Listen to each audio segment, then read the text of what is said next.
जैसे सूर्य नारायण भगवान को स्टील के लोटे से या चांदी के लोटे से या पीतल के लोटे से या प्लास्टिक के लोटे से या कांच के बर्तन से जल चढ़ाने से आयु छिन्न होती है।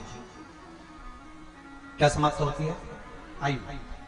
और सूर्य नारायण भगवान को अगर तांबे के लोटे से जल दिया जाता है तो आयु की वृद्धि होती है, और दिन भर में अगर कोई काम अटकने वाला है तो वो काम का रास्ता खुल जाता है और शरीर की बीमारी समाप्त हो जाती है। शरीर की बीमारी समाप्त हो जाती है। 2 तारीख को नूतन संवत्सर प्रारंभ हो रहा है, नया वर्ष प्रारंभ हो रहा है। 2 तारीख नया संवत्सर नया वर्ष प्रारंभ हो रहा है। एक नियम बना लो कि हमारे शरीर को, क्योंकि दिन भर हम दुकान पे बैठे रहते हैं, नौकरी में लगे रहते हैं, सर्विस में लगे रहते हैं। अगर मुंबई, पुणे, चेन्नई, मद्रास आदि बड़ी बड़ी सिटियों में लोग रहते हैं तो उनको ऑफिस जाना पड़ता है। सवेरे से जल्दी उठते हैं, काम करते हैं, दिन भर ऑफिस में लगे रहते हैं।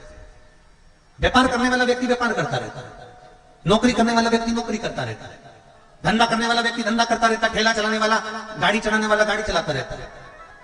घर की माताओं को एक नियम नए संवत्सर से चालू कर देना चाहिए। क्या नियम?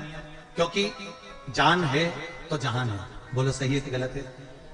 शरीर में रोग आ गया, बीमारी आ गई और तुमने 5 लाख रुपए महीना भी कमाया, मानो एक सरल भाषा में समझ लो, 5 लाख रुपए महीना तुम कमा रहे हो, 4 लाख रुपए महीना तुम कमा रहे हो, और शरीर में बीमारी आ गई। अब वो 5 लाख रुपए तुम्हारे कमाए हुए किसी काम के हैं क्या?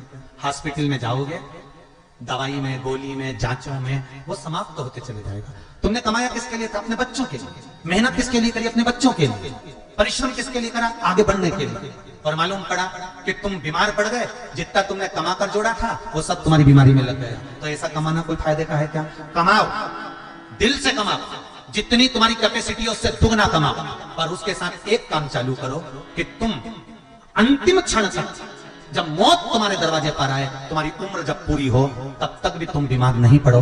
उसके लिए एक काम चालू कर दो कि नए साल से हमें तांबे के लोटे में पानी भरना है, सिर से 8 इंच ऊपर रखना है, सूर्य को अर्घ देना है, और जो पानी नीचे गिरेगा उस पानी में से सूर्य का दर्शन करना है। वो पानी जब हमारे शरीर के इस हृदय रेखा के सम्मुख से, इस कपाल रेखा के बीच में से, मध्य से उस पानी की धार जब सूर्य की किरण देगा तो हमारे शरीर में कोई बड़ी बीमारी, ना कैंसर, ना लीवर, ना किडनी, कोई अटैक आ ही नहीं सकता। मेरा बच्चों से भी निवेदन है कि आप अपने पापा से कहो, आप अपनी मम्मी से कहो, और बड़ों से निवेदन है वो अपने बच्चों से कहो।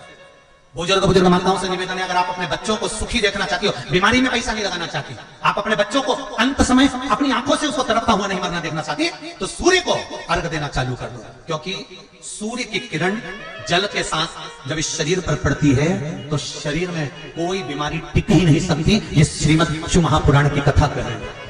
ये ज्योतिष शास्त्र कहता है, रंग शास्त्र कहता है। हमारे जितने ज्योतिष शास्त्र है, रंग शास्त्र है, नग बताते हैं, मोती बताते हैं, नीलम बताते हैं, पन्ना बताते हैं, ये सब क्या पहनाते हैं? रंग का क्यों पहनाते हैं? क्योंकि रंग का इफेक्ट इस शरीर पर पड़ता है। कपड़े कौन से कलर के पहन रहे हो, उसका इफेक्ट इस शरीर पर पड़ता है।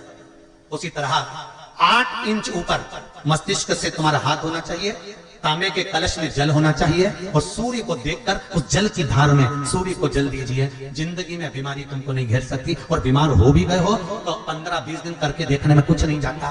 बात न मत करना, श्योर वाला हमारा झूठ बोल रहा होगा, उसमें क्या दिक्कत? क्यों कह रहे हैं, क्यों बोल रहे हैं? उसका एक कारण है, आज के समय में लोग 80 साल और 90 साल के होकर नहीं जा रहे भाई। आज के समय में लोग अटैक आता है, बीमारी आती है, कैंसर हो गया, शुगर हो गई, बीपी हो गया, 60, 70, 75, 55, 40 में लोगों के प्राण छूट जा रहे हैं। अगर ये पूरी पृथ्वी युवानों से जवानों से अगर विहीन हो जाएगी तो किस काम की? तुम्हारा कमाया गया धन किस काम का? कौन कौन ले रहा है नियम? आज से 2 तारीख से नियम बना लो कि नूतन वर्ष से 1 तांबे का लोटा जल सूर्य नारायण को अर्घ देना है हमको प्रतिदिन। घर का चाहे छोटा हो चाहे बड़ा हो, जिस बच्चे को रोज बुखार आता हो, निमोनिया हो रहा हो, जिसका लीवर किडनी डैमेज हो गया हो, वो नियम बना लो। 15 दिन के अंदर, 20 दिन के अंदर डायलिसिस में अंतर आ जाएगा तुम्हारे। तुम कर तो देखो, प्रभाव करे।